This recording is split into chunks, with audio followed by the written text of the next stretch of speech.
आज से 3 दिन पहले तक दुनिया ये मानती थी कि इजराइल के ऊपर कोई हमला करना तो दूर की बात, आंख उठा के देखने की भी हिम्मत नहीं कर सकता। आज से 3 दिन पहले तक दुनिया ये मानती थी कि इजराइल दुनिया का सबसे ताकतवर डिफेंस सिस्टम रखता है। आज से 3 दिन पहले तक दुनिया ये मानती थी कि किसी भी देश की मिसाइल इजराइल को छू भी नहीं सकती।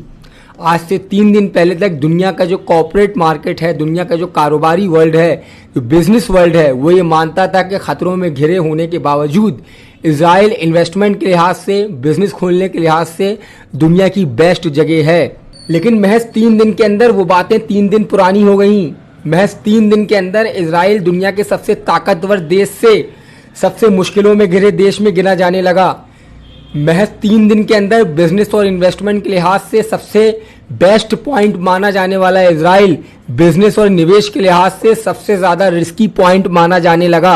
लोग ईरान के हमले को इस लिहाज से और इस बुनियाद पे गिन रहे हैं कि कितने लोग मरे, कितने लोग बचे, कितने घायल हुए, कितने का नुकसान हुआ।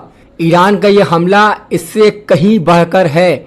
ईरान का यह हमला डिप्लोमेटिकली, कूटनीति के लिहाज से 25 साल में एक बार होने वाली घटना है। आज वेस्ट और अमेरिका का हर थिंक टैंक अपनी पॉलिसीज को दोबारा सोचने पर मजबूर हुआ है। आज मशरिक से लेकर मगरब तक की सारी मल्टीनेशनल कंपनियां ये सोचने पे मजबूर हुई हैं कि उनको इजराइल में अपनी ब्रांच, अपनी कंपनी खोलना चाहिए कि नहीं।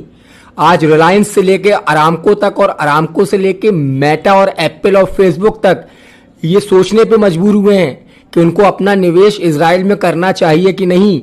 अब तक जो वर्ल्ड ऑर्डर चला आ रहा था और दुनिया ये मान रही थी कि अगले 50 साल तक यही वर्ल्ड ऑर्डर चलेगा, ईरान के उस 1 घंटे के हमले ने उस वर्ल्ड ऑर्डर को चुनौती दी है। अब तक इजराइल के ऊपर जो भी मिसाइल दागे गए वो संगठनों के जरिए थे, लेकिन ये पहली बार था कि पिछले 25 साल में किसी देश ने अपनी जमीन से डंके की चोट पे इजराइल के ऊपर मिसाइल दागे भी और वो मिसाइल इजराइल के शहरों में गिरे भी।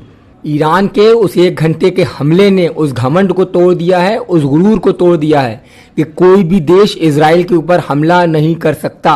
ईरान के उस 1 घंटे के हमले ने उस घमंड को तोड़ दिया है और उस गुरूर को तोड़ दिया है कि इजराइल का डिफेंस सिस्टम दुनिया का बेस्ट डिफेंस सिस्टम है।